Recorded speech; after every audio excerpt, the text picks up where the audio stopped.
자, 우리 하나님 말씀 보겠습니다. 누가복음 4장 16절에서 21절의 말씀입니다. 누가복음 4장 16절에서 21절입니다.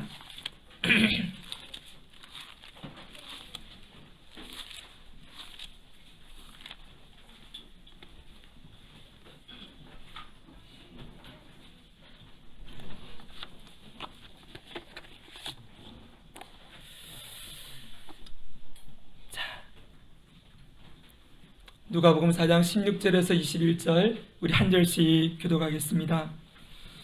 예수께서 성령의 능력으로 갈릴리에 돌아가시니 그 소문이 사방에 퍼졌고 죄송합니다. 14절 죄송합니다. 16절부터 읽어야죠. 죄송합니다. 제가 14절 읽었습니다. 다시 읽겠습니다.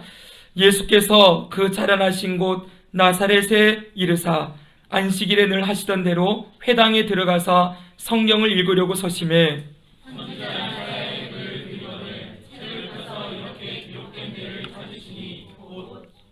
주의 성령이 내게 임하셨으니 이는 가난한 자에게 복음을 전하게 하시려고 내게 기름을 부으시고 나를 보내사 포로된 자에게 자유를 눈먼 자에게 다시 보게 함을 전파하며 눌린 자를 자유롭게 하고 책을 덮어 그 맡은 자에게 주시고 앉으시니 회당에 있는 자들이 다 주목하여 보더라.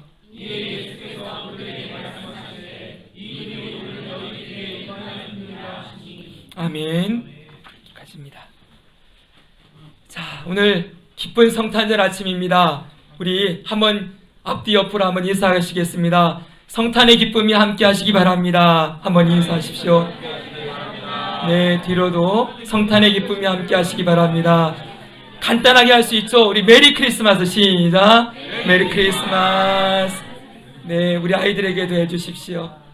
자, 네. 네.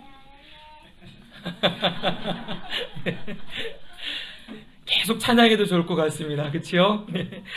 자, 우리 성탄절 이 기쁜 아침에 오늘 여러분과 함께 우리 예수 그리스도의 한 몸을 이루어 또 공동체로 2018년 성탄절을 함께하게 된 것을 정말 감사하고 기쁘게 생각합니다.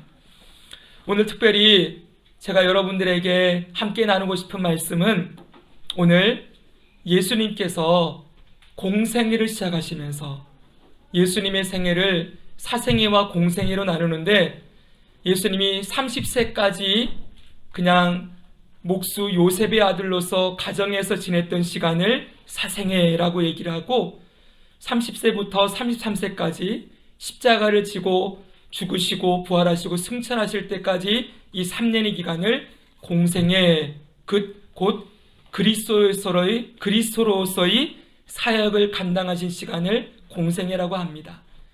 이 공생애를 시작하시면서 처음으로 하셨던 일이 바로 이 일을 하셨어요. 유학 전에는 세례도 받으시고 40일 동안 광야에서 시험도 받고 난 다음에 다시 예수님이 나사렛 고향으로 돌아가셔서 자, 안식일이 되었습니다. 이 안식일에 예수님께서 회당에 들어가시지요. 이 회당은 유대인들이 하나님을 섬기기 위해서 자기들이 살던 동네 곳곳마다 예배당처럼 지어놓은 곳을 회당이라고 하거든요. 이 회당에 예수님이 찾아가셨어요. 근데 회당에서는 하나 관습이 있었는데 그게 뭐냐면 아주 중요한 손님이 오거나 특별한 분이 오시면은 그분에게 말씀을 찾아서 읽을 수 있는 그러한 권리를 주었어요. 자, 예수님께서 회당에 들어오시니까 그 회당을 맡은 회당장이 마침 이사야의 두루마리, 이사야서가 쓰여진 두루마리를 예수님에게 전해 주었지요. 예수님께서 그 이사야서의 두루마리, 이사야서가 61장까지 되어 있거든요. 맞습니까? 아무튼 네, 이사야서의 두루마리를 이렇게 펼치셔서 예수님이 한 군데를 탁 집어서 읽으셨는데 그 말씀이 바로 오늘 우리가 읽은 이 말씀이에요. 여러분, 그러면 이 말씀이 이사야서에도 있겠죠? 그쵸 여러분? 이사야서 61장 1절 가면은 이렇게 기록되어 있습니다. 우리 한번 읽어볼까요? 같이 읽어주세요. 시작. 주 여호와의 영이 내게 내리셨으니 이는 여호와께서 내게 기름을 부으사 가난한 자에게 아름다운 소식을 전하게 하려 하심이라. 나를 보내사 마음이 상한 자를 고치며 포로된 자에게 자유를, 갇힌 자에게 복음을 선포하며. 네, 아멘. 자, 이 말씀이나 그 다음에 오늘 우리가 읽은 누가복음 4장 18절의 말씀이나 똑같이요. 약간 단어들이 틀린 게 있지만 여러분 이사야서에서는 주 여호와께서 나를 보내사 그리고 아름다운 소식을 전하게 하려 하심이라 그랬는데 오늘 누가복음에는 복음을 전하게 하려 하심이라 이렇게 바뀌어 있는 것, 그리고 몇 구절이 다르지만 똑같은 구절을 읽으신 거예요. 자, 이게 무엇을 의미하는지 아십니까? 여러분 집중해 보세요. 이 이사야서 61장의 말씀은 아직 메시아가 오시기 전이에요. 메시아는 뭐냐면 구원자가 오신다는 거예요. 구원자가 왜 오셔야 하는가? 앞으로 이스라엘이 어떻게 될까요? 이스라엘이 남쪽과 북쪽으로 분열되어지고 북쪽은 아수르라는 제국에게 망하고 남쪽은 바벨론이라는 제국에게 망해서 이 나라가 완전히 망해서 없어지는 그런 위기에 앞으로 처하게 될 거거든요. 그 위기에 처하기 전에 하나님이 이사야 선지자를 보내어서 말씀해 주시는 거예요. 비록 나라가 망하는 것 같고 끝나버리는 것처럼 보이지만 끝나지 않을 거야. 내가 한 사람을 보낼 텐데 그의 머리에 기름을 부어서 그로 하여금 가난한 자에게 아름다운 소식을 전하게 할 거고, 그가 오면은 무슨 일을 하느냐? 포로된 자에게 자유를, 눈먼 자에게 다시 보게 함을, 갇힌 자에게 노임을 전파하는 일. 다시 말하면은 그들을 묶고 있던 모든 억압과 결박들이 끊어지고 이 이스라엘 백성을 다시 회복할 것이라고 하는 이 구원자 메시아가 올 것에 대한 예언을 써놓은 구절이라는 거예요. 여러분 이사야서의 이 예언이 있으므로 약 600년이 지났어요. 600년 동안 사람들은 기다렸어요. 야, 메시아가 언제 오나? 저 이사야가 예언했던 그 메시아가 언제 올 것인가? 이스라엘 백성들은 누구나 메시아가 올 거야 그러면 누구나 이 말씀을 알고 있는 거예요. 61장 1절, 2절, 3절까지 있거든요. 메시아가 오면 이런 일을 한다고 했는데 이거는 전설처럼 내려오는 이야기예요. 그분이 오시면 이 일을 한다 그랬는데 그분이 정말 오시나? 600년이 넘게 기다렸어요. 그런데 600년이 지난 다음에 나사렛의 예수라는 인물이 등장을 하더니 그분이 30세가 된 나사렛의 출신의 예수가 유대인의 회당에 들어가서, 나사렛에 있는 회당에 들어가서 지금 이사야의 글을 읽는데 이 글을 딱 집어서 읽으시는 거예요. 읽으시고 난 다음에 예수님 뭐라고 말씀하십니까? 이 글을 읽고 나니까 사람들이 어떻게 했다고 했어요? 오늘 본문 보니까 다 예수님을 주목하여 보았더라 이렇게 되어 있어요. 왜냐하면은 이런 거죠. 아니 저 양반이 그러면 좀 그럴까요? 아니면 나이 드신 분들은 저 친구가, 저 젊은이가 아니 왜 하필이면 이사야서에서 많고 많은 말씀 가운데 저 말씀을 읽었을까? 저 입에서 도대체 저 말씀을 읽고 무슨 얘기를 할까 주목해 봤겠지요? 그쵸? 근데 예수께서 그 글을 다 읽고 난 다음에 뭐라고 선포하세요? 21절 우리 다시 한번 볼까요? 성경 보겠습니다. 성경 보시면 21절 읽습니다. 시작.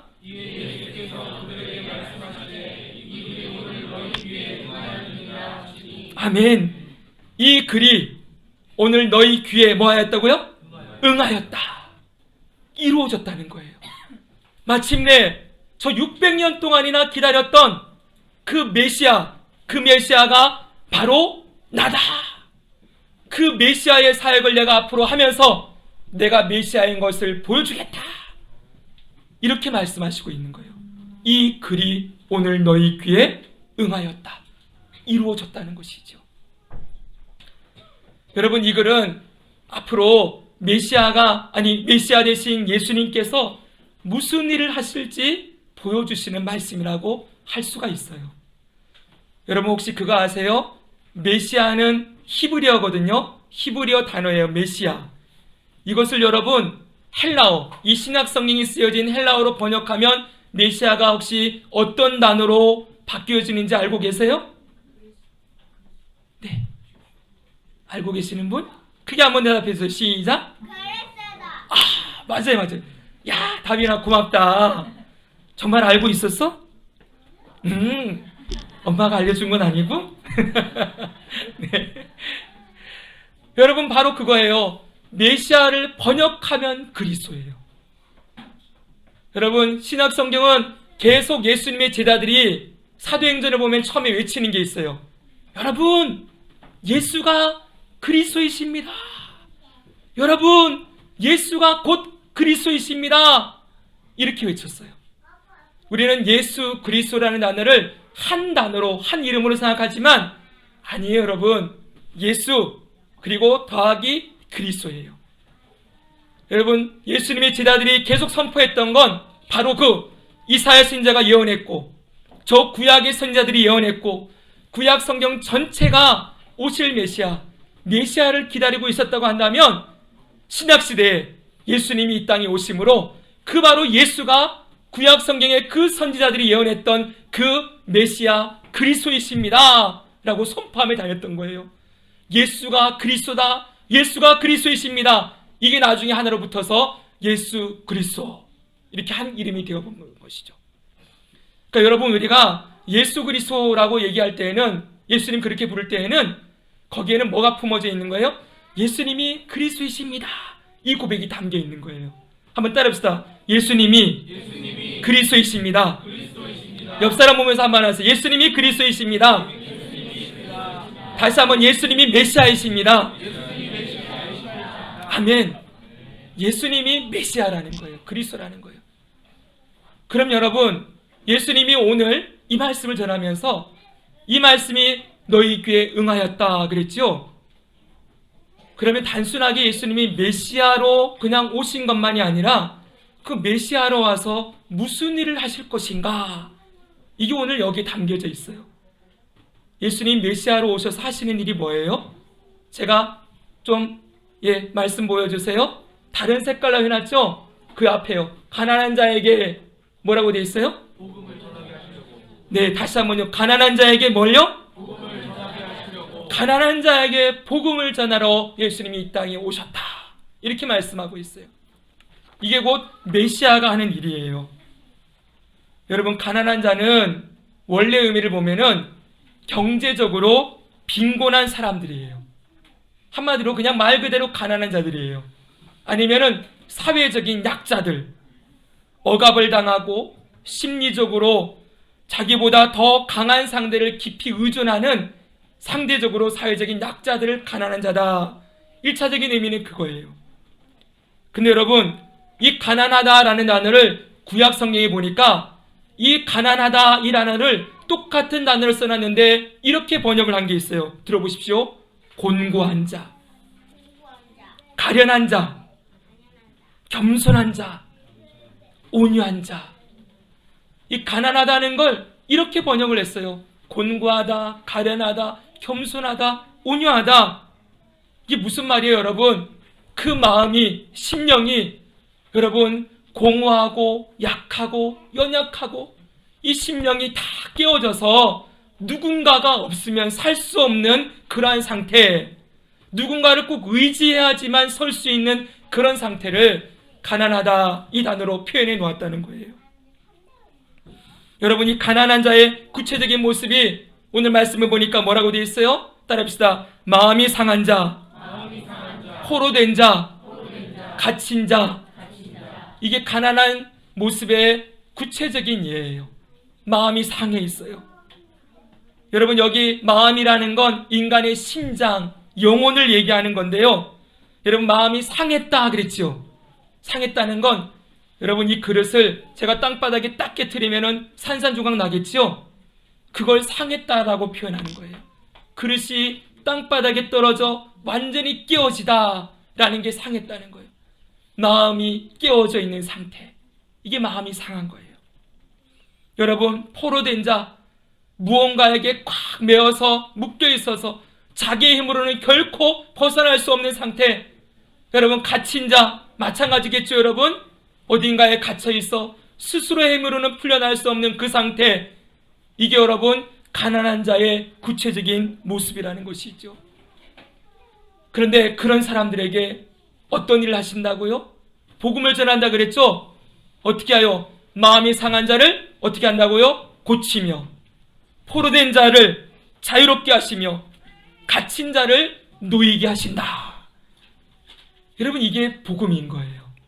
한번 따라해 볼까요? 마음이 상한 자를 고치며, 포로된 자에게 자유를 주며, 갇힌 자를 놓이게 하신다. 예, 바로 이거예요. 여러분들이 만약 감옥에 갇혀 있다면 매일마다 소망하는 게 뭐겠어요? 여러분, 감옥에 갇혀 있으면서 산의 진미를 먹고 이러면, 여러분, 산의 진미를 먹고 그 다음에 옷도 좋은 거 입고 거기서 아무리 편안한 애 땡땡 침대에 자고 있어도, 아무도 웃질 않으시네요. 차마 상표를 얘기할 수 없어서, 과학이라고 하는 그 침대에 자고 있어도 감옥에 갇혀 있으면 소용이 있습니까? 없습니까? 제가 언젠가 이걸 드렸더니 어떤 형제 한 분이 저는 좋습니다 그러더라고요. 감옥에 갇혀 있으면서 맨날 산의 진미 먹고 이렇게 있으면 감옥에 살 수 있겠대요. 어리석은 사람이죠, 그렇죠? 여러분, 아무리 그 안에 있어도 그런 거 누려도 소용없겠죠. 감옥에 갇힌 자에게 가장 필요한 건 뭐예요? 자유. 갇힌 자에게 가장 필요한 건 노임이지요. 마음이 상하고 깨트려진 자에게 가장 필요한 건 뭐예요? 위로와 소망과 회복이겠지요. 여러분, 마음 상해 있으면 아무리 좋은 거 먹어도 소용이 있습니까? 다 얹히고 상하지요. 앞에 아무리 좋은 거 있어도 입맛도 없어지고 여러분 괴롭고 힘들 뿐이지요. 예수님이 하신 일이 무엇입니까? 가난한 자에게 복음을 전하셨는데 포로된 자, 갇힌 자, 눈먼 자, 마음이 상한 자를 회복시켰다는 거예요. 여러분, 이거 우리에게 뭘 말해주는지 아세요? 바로 이게 우리 사람의 본질이라는 것입니다. 사람의 본질은 오늘 성경 말씀 그대로 하면 가난한 상태입니다. 모든 인간은 이 땅에 가난한 모습으로 살아가고 있다. 이것을 오늘 말씀해 주고 있는 거예요. 이 가난하다는 것은 다른 말로 하면 여러분 그 안에 생명이 없는 것이죠. 늘 텅텅 비어 있는 것이죠. 이 안에 어떤 것으로 채울 수 없는 그런 공고한 상태고 가련한 상태인 것이죠. 이 땅에 있는 것으로 채우지 못하는 모든 인간의 모습을 가난하다 이렇게 표현해 놓은 거예요. 성경은 하나님을 떠난 인간은 끊임없이 무언가를 채우기 위해 달려간다고 말씀하고 있습니다. 여러분, 성경은 우리가 어떤 존재라고 말하냐면 하나님으로부터 우리가 나온 존재라고 말하고 있어요. 우리 전도서의 말씀을 한번 볼까요? 전도서의 말씀 같이 한번 읽어볼까요? 시작. 하나님이 모든 것을 지으시되 때를 따라 아름답게 하셨고 또 사람들에게는 영원을 사모하는 마음을 주셨느니라. 아멘. 여러분, 사람들에게 어떤 마음을 주셨다고 해요? 영원을 사모하는 마음을 주셨다 그랬어요. 왜 그렇습니까? 영원하신 하나님에게서 우리 인간이 나왔기 때문이지요. 하나님이 우리를 지으셔서 영원하신 하나님을 똑 닮은 존재로 만들어 놓았는데 여러분, 인간이 어떠합니까? 그 하나님을 떠나서 하나님을 반역하고 선악과를 따먹고 내가 내 인생의 주인이 되어 내 멋대로 살아가는 순간 뭘 잃어버린 거예요? 그 영원하신 하나님만이 채울 수 있는 이 영혼에 여러분, 이 영혼을 채우는 그 생명을 잃어버리게 되었다. 이렇게 말씀하고 있죠. 그래서 여러분, 하나님을 떠난 인간은 전부 가난한 상태로 이 땅에 살아가고 있어요. 이 가난함을 채우기 위해서 사람들은 무언가를 여기다 채워보려고 많이 애쓰지요. 사람을 의지해서 사람과의 만남이나 사람과의 우정이나 이런 걸 통해서 영혼을 채워보려고 하고, 그러다가 여러분, 사람이 그 영혼을 채워줄 수 있습니까? 없지요, 여러분. 그래요. 사람 여러분 의지하고 저 사람이 내 마음 알아주고 내 마음 채워주겠지 그러다가 실망한 적 한두 번이 아니시지요? 예, 안 하셨나요? 저는 많이 실망했어요. 저는 언제 그거 안 했는지 아세요? 제가 초등학교 때 저희 집에 참 어려움이 좀 있었거든요. 제가 정말 믿는 친구한테 집으로 데려와서 같이 간식 먹고 하면서 저희 집안의 얘기를 좀 해줬어요. 나 힘들어 죽겠다 이러면서 초등학교 때.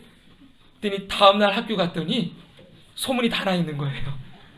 야, 그때 제가 하나 깨달은 게 있어요. 믿을 놈, 믿을 인간 하나도 없구나. 그때 제가 아마 사람이 어떤 존재인가를 심각하게 뼈저리게 경험했던 것 같아요. 언제나 그럴 수 있구나. 여러분, 심지어는 우리 옆에 평생 나의 영혼을 채워주고 나를 만족하게 해주고 그렇게 살 거라고 생각했던 배우자조차도 여러분의 영혼을 채우지 못할 때가 많이 있지요? 예, 대답을 잘 하셔야 되는데요. 네. 네. 우리는 어때요? 사람은 사람을 절대 채울 수가 없어요. 왜요? 우리는 영혼을 사모하는 마음을 하나님께서 우리 안에 넣어주셨기 때문에 여러분, 인간은 유한하고 인간은 한계가 있고 인간은 연약하고 그런 존재이기 때문에 누구도 우리의 마음을 채울 수가 없는 것이지요. 아이고, 고맙다. 아이고. 네, 오늘 다빈이가 있으니까 제가 설교할 맛이 납니다, 여러분. 네, 그래요. 그래서 사람들은 사람으로 못 채우니까 뭘로 채우려고 해요? 술이나 담배나 요즘은 마약으로도 많이 채우려고 하지요. 이 땅의 헛된 것들로, 그런 것들로 자꾸 채우려고 하다가 어떻게 돼버려요? 중독에 걸리죠. 그렇죠? 그렇죠, 여러분? 중독에 걸린 게 뭐예요? 그게 포로되고 갇히는 거예요. 사람들은 무언가에 전부 매여가지고 나는 이거 아니면 안 돼. 그러면서 이걸로 어떻게든 내 영혼을 좀 채워보려고, 내 공허한 마음을 채워보려고 이리저리 애를 쓰고 다니지요. 요즘 젊은이들이 가장 빠져 있는 게 온라인 게임이라고 합니다, 여러분. 직장만 다녀오면은 밤 12시까지 그거 붙들고 있는 거예요. 거기 안에서 친구도 만나고 거기 안에 사람 만나고 그거 만나고 나서는 또 다음날 출근했다가 또 들어오기만 하면은 또 접속해가지고 거기서 그 사람들 만나서 그렇게 하루하루를 채우면서 살아가는 거예요. 그거 없으면 죽을 것 같죠, 그렇죠? 여러분, 이렇게 많은 사람들이 포로되고 갇혀 있으면서 이 땅에 있는 곳으로 자신의 영혼을 채워보려고 합니다. 근데 여러분, 그런 것들로 우리의 영혼은 채워지지 않습니다. 왜요? 우리의 영혼은 하나님으로부터 우리가 왔기 때문에 하나님만이, 영원하신 하나님만이 우리를 채울 수가 있는 것이지요. 우리가 에덴 동산에 만약 범죄하지 않고 살았다고 한다면 인간은 공허함, 가난함 이런 단어를 영원토록 모르고 살았을 거예요. 그래 안 그래요? 에덴 동산에 여러분 가난함이 있습니까? 에덴 동산에 부족함이 있습니까? 그들은 영원히 주님과 함께 살면서 하나님으로부터 마음껏 무엇이든 공급받으며 누리며 영원히 하나님의 그 풍성하심을, 부요하심을 누리며 살아갈 수 있었을 거예요. 그러나 인간이 범죄하고서 이 하나님께로부터 받은 이 영원의 이 중요한 이 생명을 다 잃어버리게 된 것이라고 말씀하고 있는 것이죠. 그래서 여러분, 예수님이 오신 거예요. 예수님이 뭐 하시려고요? 우리에게 이 영혼을 채우는 생명, 이 영혼을 채우는 부요함, 하나님만이 주실 수 있는 이 존귀함과 영광과 이 부요함과 아름다움을 우리 인간에게 회복시켜 주시기 위해서 예수님이 이 땅에 오셨다고 말씀하고 있습니다. 가난한 자들을 고치고 마음이 상한 자를 고치고 포로되고 갇힌 자를 고치시고 자유롭게 하시는 일, 그 일을 하시는 것이지요. 오늘 새벽에 여러분, 오늘 성탄절 새벽인데 몇 분 안 나오셨어요. 네, 2분 나오셨습니다. 저랑 같이 그래도 말씀을 잘 나누면서 우리가 은혜를 나누었는데, 여러분 고린도후서 8장 9절의 말씀을 함께 나누었어요. 제가 새벽 설교 준비하면서 이 말씀이 너무 귀하게 마음에 와닿았어요. 우리 같이 한번 읽어볼까요? 같이 읽겠습니다. 우리 주, 시작. 우리 주 예수 그리스도의 은혜를 너희가 알거니와 부요하신 이로써 너희를 위하여 가난하게 해주시는 그의 가난한 아멘. 여러분, 얼마나 귀한 말씀입니까? 잘 보십시오. 주 예수 그리스도의 은혜를 너희가 안다. 예수님이 주신 은혜가 어떤 것인지를 너희가 알기를 원한다는 거예요. 그 은혜가 뭐예요? 그분은 부유하신 이래요. 부유하다는 게 뭔지 아세요? 존귀와 영광과 아름다움이 가득하다, 이런 뜻이에요. 그분은 하나님이셨지요. 그렇죠, 여러분? 하나님으로서의 영광과 존귀와 아름다움을 예수님이 다 가지고 있었어요. 그런데 그 부유하신 분이 어떻게 해요? 너희를 위하여 어떻게 되었다고요? 가난하게 되셨다라고 말씀하고 있어요. 우리가 지난주, 지지난주 계속 들었죠. 그분이 이 땅에 오시면서 어떻게 하셨어요? 자기를 비우셨어요. 하나님으로서의 영광과 존귀와 아름다움을 다 내려놓으셨어요. 종의 형체를 가지사 죽기까지 십자가에 복종하셨으니 말씀하시지요. 그분이 가난한 자가 되셨어요. 그 모든 것들을 다 버리고 이 땅에 오셨어요. 근데 그 가난한 자로 오신 이유가 뭐라고요? 여기 나와 있죠, 여러분. 그의 뭘로 말미암아? 가난함으로 말미암아. 그분이 가난하게 되셔서 어떤 일이 일어났어요? 우리가 부유하게 되어지는, 저와 여러분이 부유하게 되어지는 역사가 일어났다고 말씀하고 있는 것이지요. 여러분, 예수님이 가난해심으로 우리가 부유하게 되었음을 알고 계십니까? 예수님이 이 땅에 오신 것은 그분이 가난하게 되셔서 우리의 죄와 우리의 슬픔과 우리의 질고와, 여러분 뒤에 보는 우리의 가난함을 모두 지시고 그분이 죄로 말미암아 뺏겨버린 하나님의 생명을 여러분 다시 우리에게 회복시켜 주시기 위하여서 십자가에 죽으심으로 우리에게 영생을 주셨다. 성경은 이렇게 말씀하지요. 여러분, 우리가 예수님으로 말미암아 하나님의 자녀가 되는 특권을 얻었어요. 믿으십니까? 아멘. 하나님의 자녀가 되어 하나님의 생명, 잃어버렸던 생명을 우리가 다시 얻게 되었지요. 우리 안에 뭐가 있어요? 예수님이 허락해 주신 그 생명, 영원하신 생명이 우리 안에 주어졌다고 말씀합니다. 이 생명은 우리가 죽어서 단순하게 천국 가는 것만이 아니에요. 오늘 이 땅을 살아가면서도 이 생명이 우리와 함께 하시죠. 그렇죠, 여러분?